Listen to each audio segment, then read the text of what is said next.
back to another episode of The Basement. I'm your host, Nocturnal.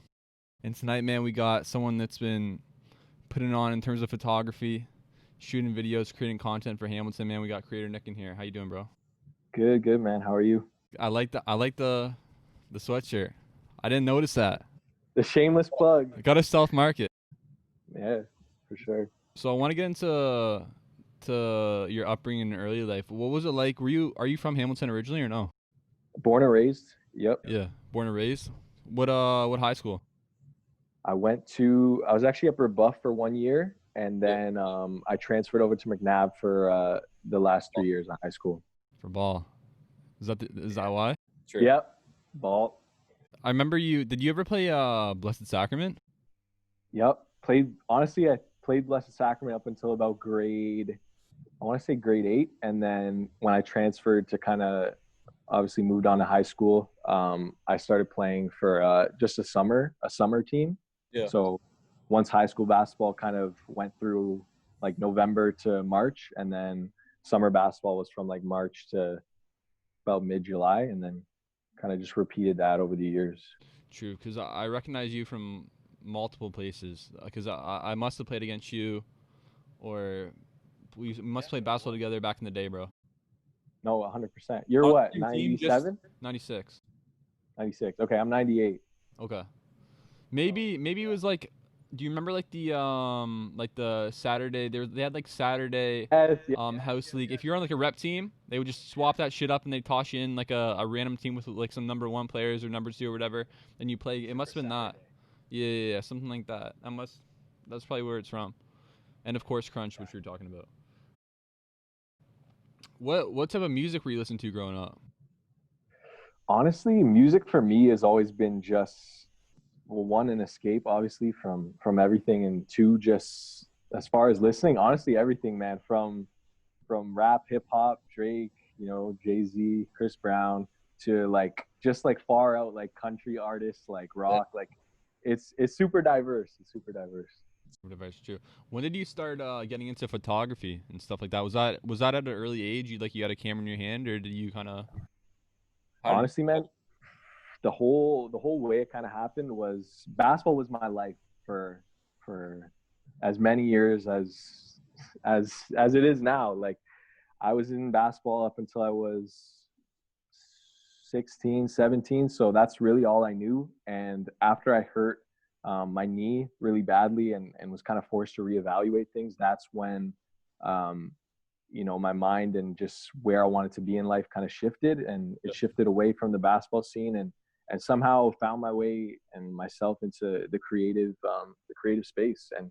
And I think it was at a time where being an entrepreneur and being self-sufficient and kind of being your own boss in a way wasn't as popular and as mainstream as it is now. You know what I'm saying? Everyone today is an entrepreneur, but according to the Instagram bio, right? Yeah, according to the Instagram bio, yeah. Do you remember like? Yeah, go ahead. Sorry. I was just gonna say, but yeah. So after that, getting into the creative space was just I was working for my dad. So I did a year of college after high school, and then I was working for my dad, planning to go to university at a certain point. And then I applied. I was there for the first week, and I was just like, I can't do this. It's too much. Yeah. Too many people, and I didn't see a future after those 4 years or being in a place where I wanted to be. So I called it quits. I just kind of was working for him, and I was like, hey, like, I'll do whatever you want. He wanted some help marketing, so he bought me, cheap $500, $300 camera. Huh. I was swinging that out for a little bit, and I was like, I like basketball. Like, I still love the game. So I was like, why don't I, just film it? And it was a popular thing at the time. There were a couple other people doing it. So I tried it out here in the Hamilton area, and it kind of, I don't want to say took off, but it gave me a good head start, and it gave me a good idea of what is out there, kind of thing. So did you first start, was that like the first moment of you creating content and you like shooting photos with the camera that your dad bought you, or were you ever like into it just on your iPhone as a kid? Just fucking around and never like that, eh? Never. Maybe taking selfies yeah. for outside of that. Yeah. Nothing. True. What was like the first project for your dad when he bought you the camera as marketing, right? Yeah. Was it just video? It was just taking pictures of signs. So he owns a sign business called Rising Signs. So while I was working for him, he was like, why don't you help me promote the business? So I'm like, okay, what do you want me to do? He's like, take pictures of the signs we made. So he'd send me, on Friday afternoons downtown or just around Hamilton, anywhere, taking basically photos of the signs that he's done for businesses and real estate agents, stuff like that. So that was the first real project. And that was my first real like grip and hold onto the camera itself. And from there, it just kind of, my urge to learn and just to grow with it, I guess, was propelled. So after that, you said that your love for basketball. So then, did you transition that into like making like mixtapes and videos and stuff like that?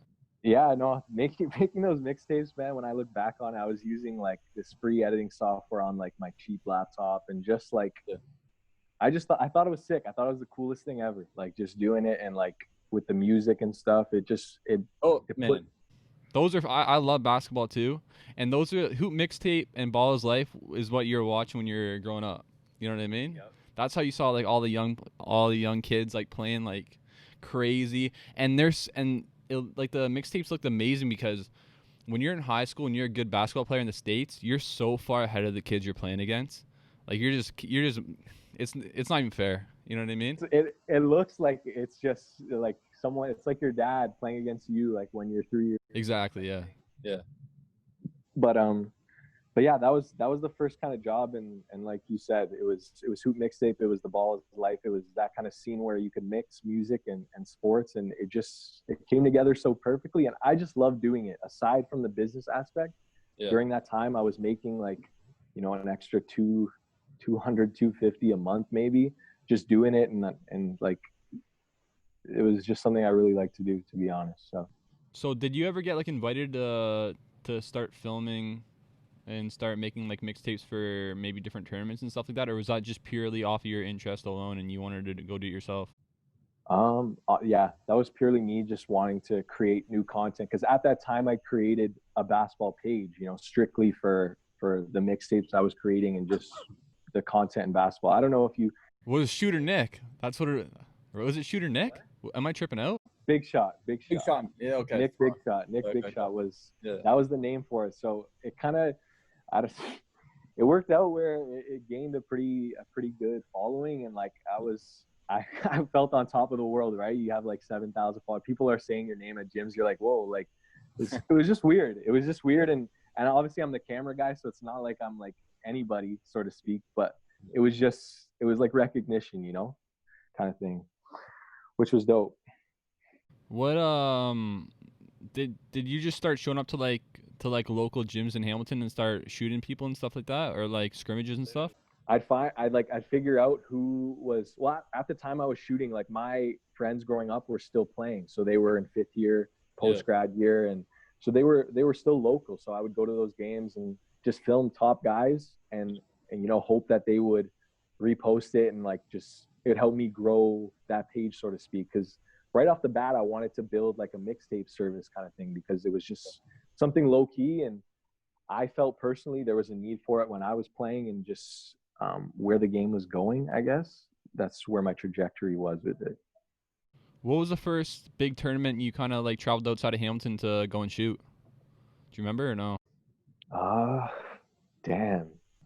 It would have to be somewhere in Toronto, probably like, oh, honestly, no. The first one was I was working with a trainer who still trains in Hamilton. His name's Div. So I had met him originally, and he was like the first real client that I had, like on a paying basis, on just a relationship basis. So he obviously had connections to certain guys, and he was training Brady Heslop at the time. Okay. Shooter. So shooter. So I was able to film him, and then he obviously played for the 905 that year. So I went to, he gave us tickets for a game, whatever. You can buy tickets for $25. It was a nice gesture. So I brought my camera, and I shot just some of it from like the rafters, like bird's eye seats. And it works because you have the zoom lens. You make it work. Outside of that, I did that, and then I actually shot video for one of the other players. So I made a highlight with his stuff, and he ended up liking it. And he's like, hey, like, like I want you to come out to another game and shoot for me. I'm like what? So anyways, he got me a media pass, so I was able to be on the baseline of those 905 games, which was like, That's insane. It was dope. It was cool.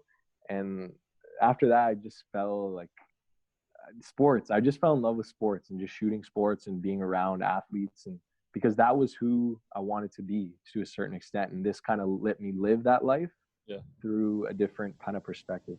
Do you got people hitting you up now saying, yo, reach and shoot my stuff? Yeah. All the time, eh? Oh, man. Yeah, DMs are popping?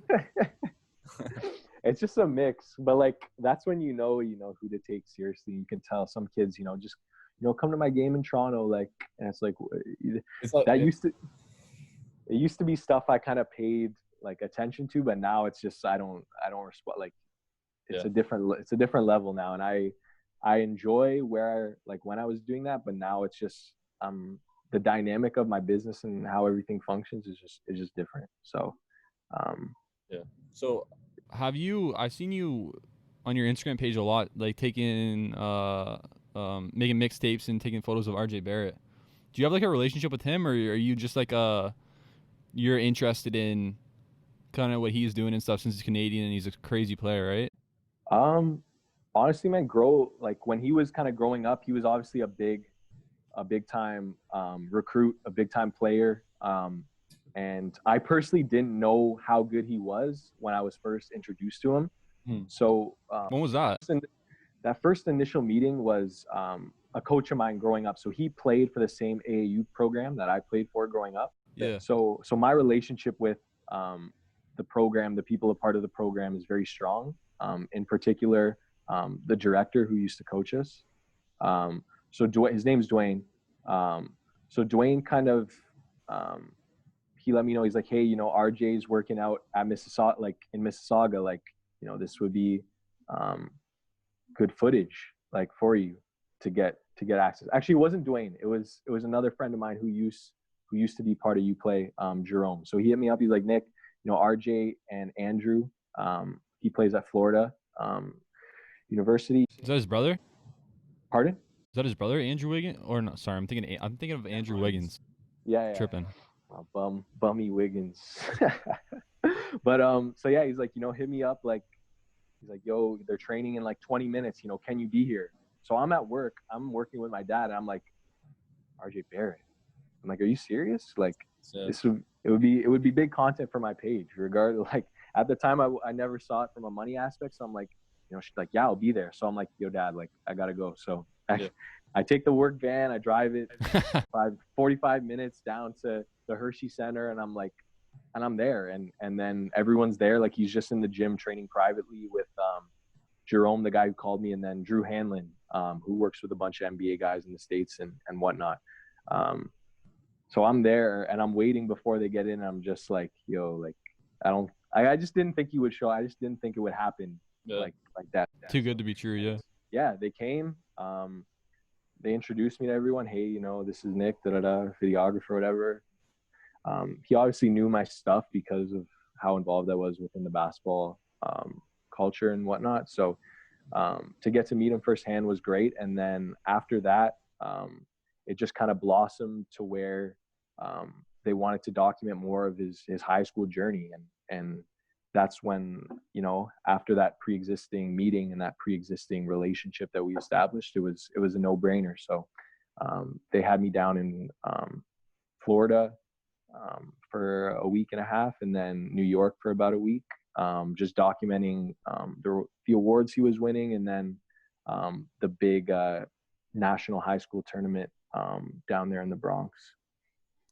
RJ's a beast, bro. I remember watching his mixtapes in high school, and just this crazy lefty, right? Where did he play?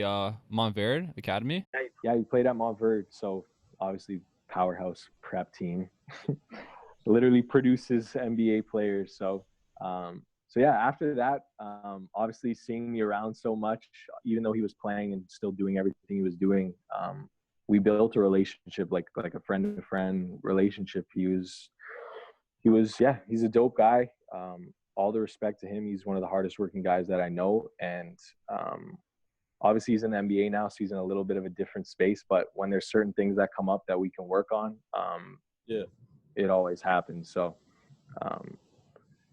that was a big kind of turning point as far as working from like a high school, like a lower high school and level to like NBA, like the NBA. Like, was that the first time you were working with that type of like talent and stuff like that?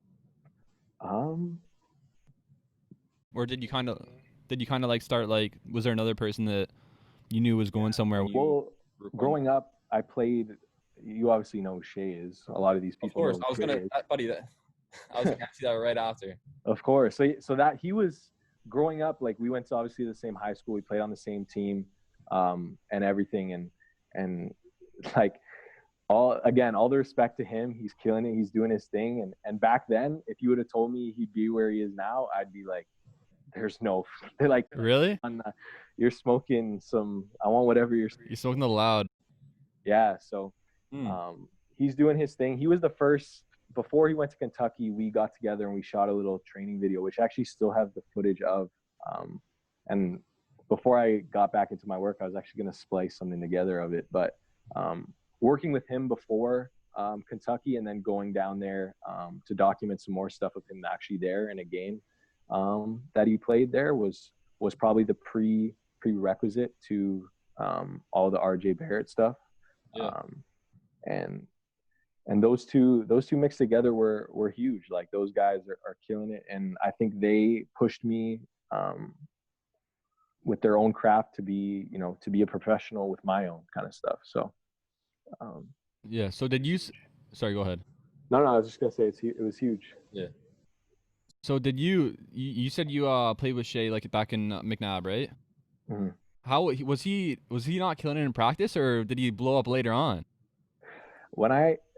He didn't blow up. Well, he was great. I'd say grade 11, grade 12 is when he really hit the scene. Yeah. His final year, but up until that, grade 9, grade 10, man, you're locking his ass up, eh? Yeah, get it if you ever get him on here, he'll tell you that. Okay. We were talking about it the last time I was with him. It's just obviously he's in the NBA now. I can't say anything, but back then it was a different story, and just basketball was huge.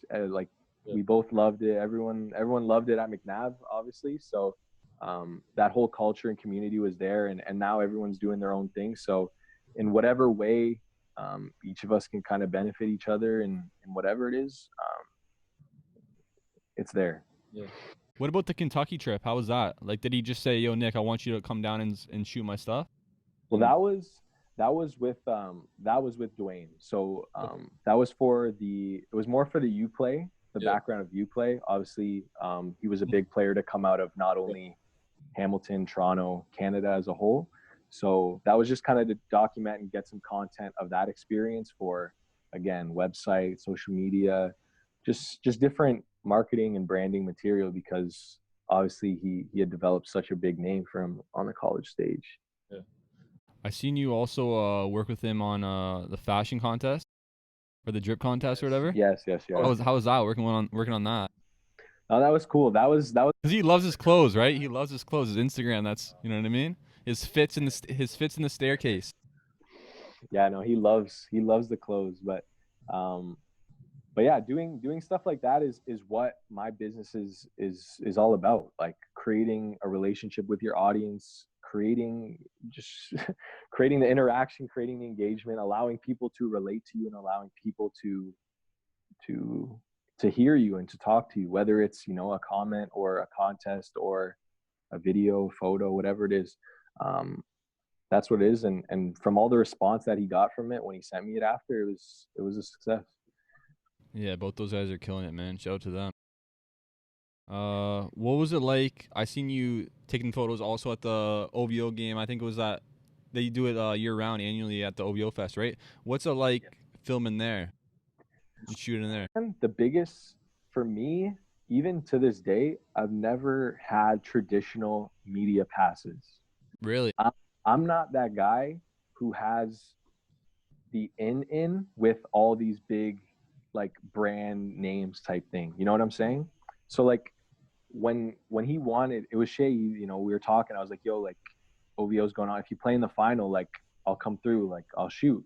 Yeah. And anyways, he got to the final. So we were talking, he's like, yeah, like let's do it. So upon the first, like, once we got there, it was championship, whatever Friday it was. So, you know, James Harden was supposed to come, Drake, all these guys were supposed to come through, pull up. So, you know, everyone and their mom in Toronto is at the Gold Ring Center. So we pull up, whatever. I get there, they're like, you know, I'm with Shai, whatever. They're like, yo, like who are you? Like, where's your thing? I'm like, oh, like I'm with Shai. Like I'm shooting for him personally.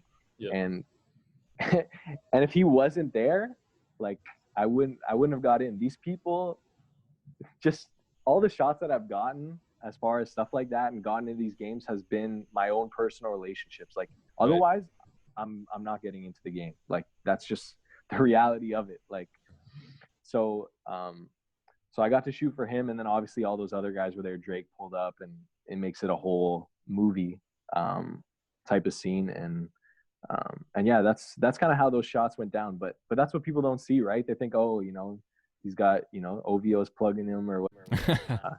It's not like that. You still gotta work for it. I'll be straight up and tell people, you know, I wasn't even supposed to be at that game. I wasn't supposed to get into that game. People were looking at me sideways when I was there, like, how'd you get in? You know, I'm like, but that's the biggest piece of advice I give to anyone starting anything is your network is the key to everything you want to unlock in this life. Like the people you know, the people you surround yourself with, it's huge. I seen you also in Indianapolis, right? When you were shooting for Bronny's games, right? Yes, that was. See, I was. I was thinking about this when I was looking at your Instagram and looking at those pictures. I was like, I can't even imagine what those like locations are at, where what the arenas are like with that kid on the court. Like that's gotta be nuts.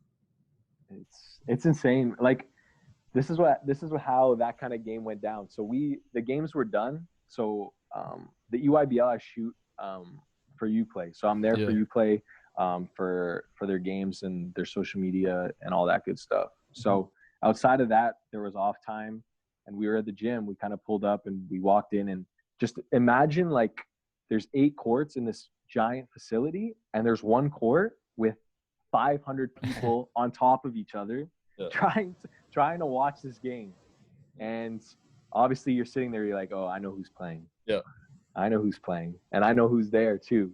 Yeah. So being there it's just crazy. And the thing is, when you have the camera and when you have the media pass, you know, the bracelet, whatever, the necklace with your name tag, whatever, you know, you get the access. Like my thing is, excuse me, get all the way to the front, and then I'm down, you know, I'm down on my knees, whatever, pause. And just shooting, like it's just crazy, honestly. Like basketball to me, and being able to shoot basketball is just, it's everything that I enjoy and everything that that keeps this fun and exciting for me, honestly. How do you play? So he's playing a year up. Okay. How old is he? Is he 15, 16? Something like that? Oh, he's 14, turning 15. He's young. Yeah, he's super young. He's a freshman. So how tall is he in person? Is he like 6'2", 6'3", you think? When I saw him, pretty sure he's probably like 6. Yeah. But now he's got to be a good 6'2", 6'3". Yeah, he's got to be growing, yeah. Dude, he's going to be at least... How was he playing? Like, how was he playing? Was he nice? Braun. He doesn't play like him, no? He's because he's playing a year up, he's more of a role guy. Yeah. More of a role guy. So he's the guy in the corner catching and shooting, but he's a playmaker as well. He just got to get that height on him in the build, and then it's gonna. Once he gets the height in the build, it's a wrap. And people are saying that he's a better shooter already than LeBron. You think so? Yes. 100%. No doubt about that. Yeah, that's height. Was LeBron at the game? Pardon? Was LeBron at the game? Yep, he was there at the game. I actually posted photos of it right after, and then I just took them down because honestly, I'm not the biggest LeBron fan. So to have him on my Instagram page, it wasn't sitting right with me. Yeah, fair enough. What about you're a big Kobe fan, right? Yeah. R.I.P., bro. Yeah, it's crazy, honestly. 2020 has been a roller coaster ride. That That shit shit was was nuts, nuts, man. man. Like that was fucking insane. I can. Like that day when it happened, I had a friend call me. She's like, hey, you know, did you see what TMZ put out? I'm like, no, like I just finished shooting, whatever. I just finished work. She's like, they said Kobe died. I'm like, bro, I thought it was fake. TMZ. I'm like, you're believing TMZ right now of Yeah. all the people? And then I'm into cards too, so I was at the card shop and my phone's going off. I'm like, hello? It's like, yo, did you hear? Like, I'm sorry, bro. I'm like, what are you talking about? I'm like, just give it. Like, we don't even know if it's real yet. Yeah. So anyways, after like 5-10 more people called me, I'm like, all right, you know. And then it was playing on the TV in the shop. I'm like, yo, it still hasn't hit me to this day, but it was just. It's still yeah, same, bro. Like I was a huge Kobe fan too, and that shit's just fucked up, man. Like nuts. Where were you when you heard it? I was in my room, and someone hit me in a group chat, Really? and like like my it was nuts, and I thought it was TMZ too, so I was thinking like you, like no, but then I just seen it everywhere, and I was It's still, bro. I'm not even gonna get into all the conspiracy talks on this whole thing, but like the fact that one cartoon 3 years ago literally predicted like him dying in a helicopter, and for that to happen, just I don't know, sketchy, sketchy stuff. What about yeah, shit's crazy. What about working with Will Tiny and Zin? Oh, Will Tenney, yeah. Yeah, cause like I like working out and stuff like that. So I'm always looking up on YouTube like workouts and stuff like that. Who's creating new stuff, and then I'm seeing his name a lot more nowadays. Oh yeah, no, he's blowing up. Like honestly, I wouldn't be surprised. I was just talking to him the other day when he dropped his merch. I was like, yo, like you're blowing up right now. Like just like if you're consistent with this, like, and he's been consistent. If you continue to do this, like it's a wrap. Like you have the YouTube game like down. Like I don't know if you've seen his videos. I only shot one of them personally before this thing all kind of went down. But he's a dope guy, and the only reason I ended up doing that was I didn't even follow him at the time. I didn't even know who he was. Someone, a girl that I knew from university, just messaged me. She's like, "Hey, you know, I thought like maybe you'd be interested." I'm like who is this guy? I've had multiple fitness people hit me up. I'm like, I'm not filming your fucking shitty workout. Yeah. Making you look like Arnold Schwarzenegger. Yeah. So whatever, I saw it and I watched one of his videos before I even hit him up. I was like, let me see like what he's putting out so far. And after watching, I was like, okay, you know, you just know when certain people have the personality and just Right. That's a big factor. Mm-hmm. So I was like, all right, you know. So I hit him up. I was like, yo, like, I saw your story. Like let's link up. Let's shoot together. And at first he was just like, he was just kind of against it because he was like, you know, some people see the stuff on my page and they're like, okay, you know, I'm not paying $3,000 for a video type thing. And I'm like, nah, bro. Like a lot of my work and a lot of the clients I've retained over the years has been because I show them what I can do first, and then they know the value. Yeah. And then it's easier to relate to them, whether it's like, yo, Nick, can you shoot me a video? I'm like, yeah, it's like $1,000. Like, oh, like where's your work? I'm like, oh, like, you know, this is kind of similar, but for certain things you have to show people. And if doing a free video gives me access to more jobs down the road, whether it's with them or more people, like it's the little sacrifice you make type of thing. Yeah, 100%.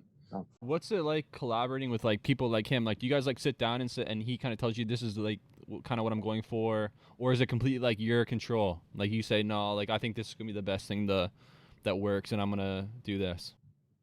Honestly, it depends on the person. Like for Will, like when we sat down at his house, he was like, you know, this is what I want to do, and we talked about it before.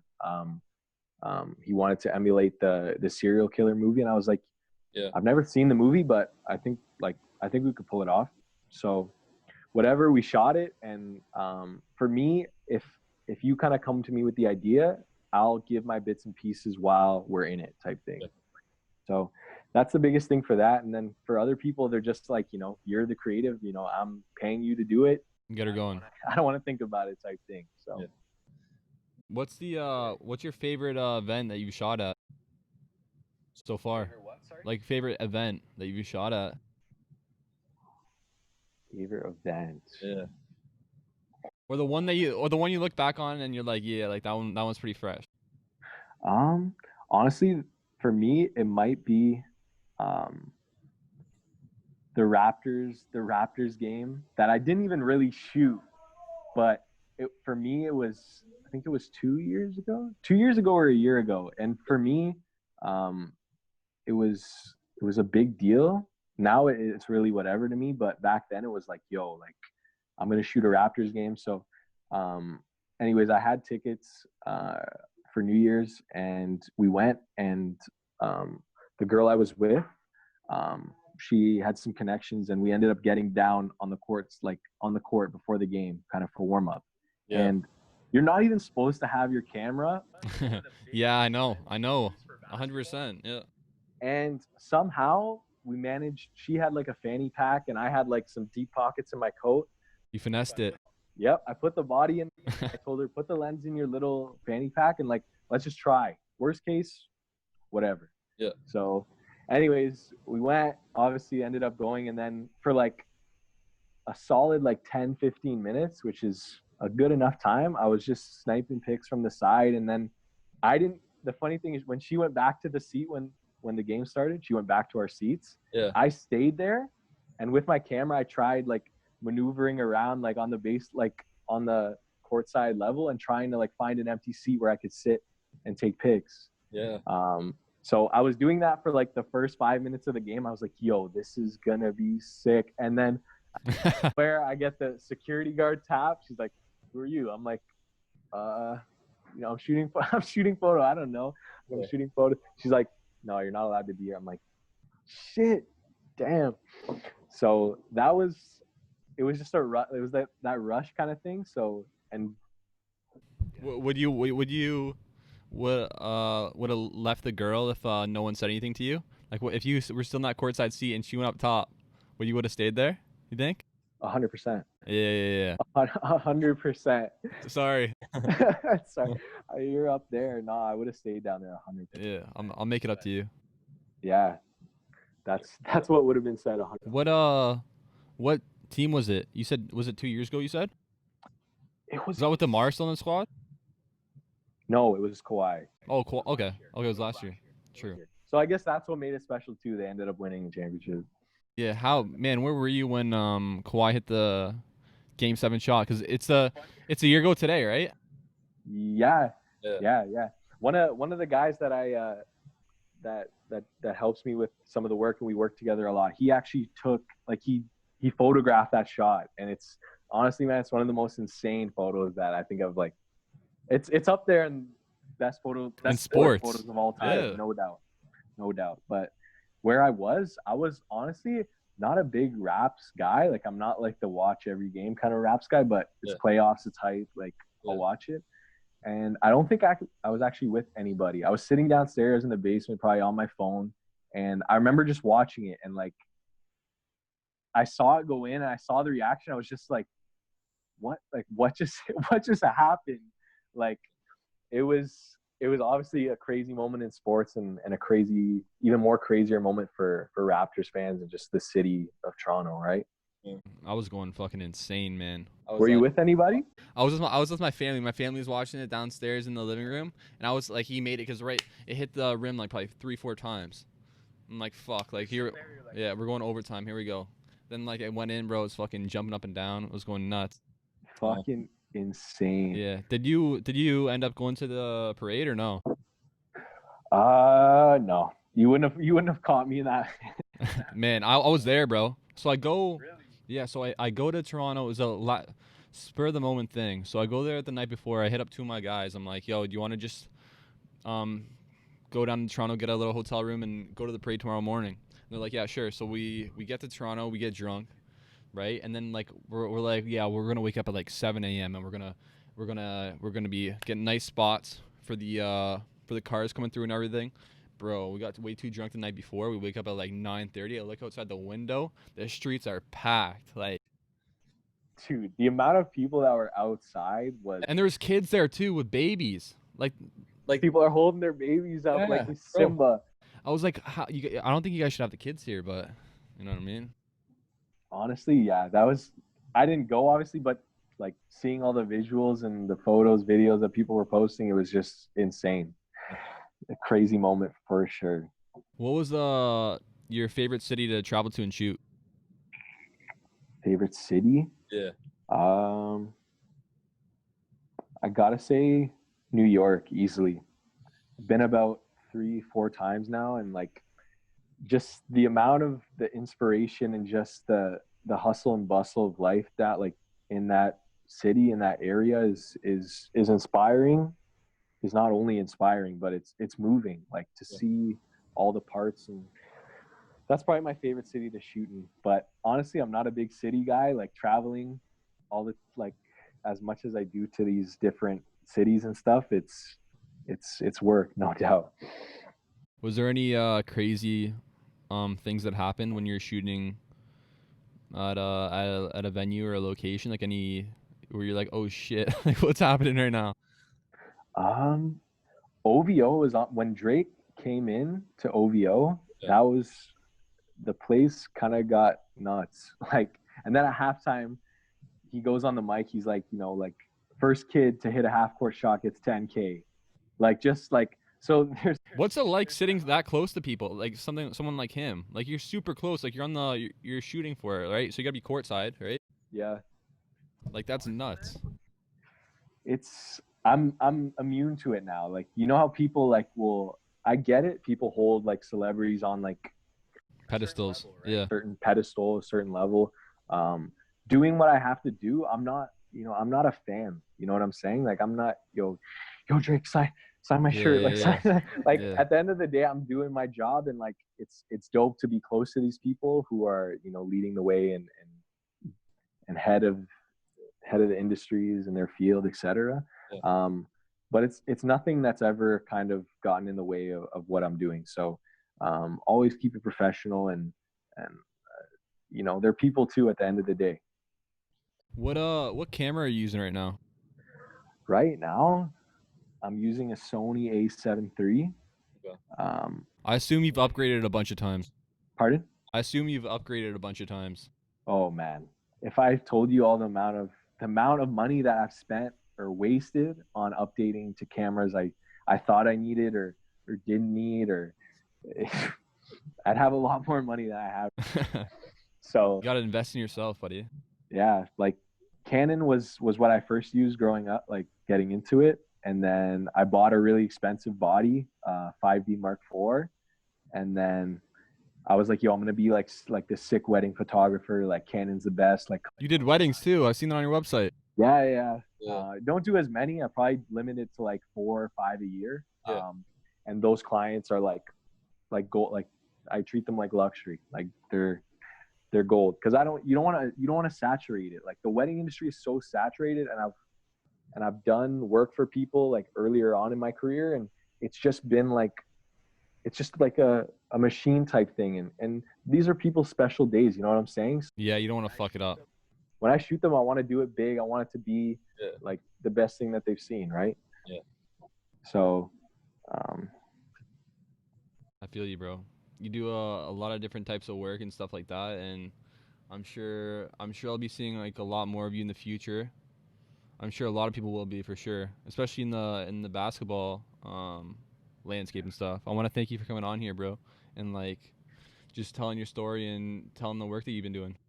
Yeah, no, I appreciate you having me, man. I think after this is all over, we got to get together in person, Bro, 100. You'd be here in person. I'd be like, yo, come up, pull through the crib, and we can do it in person, because I like doing it. I got another mic, and we can just do it across the room.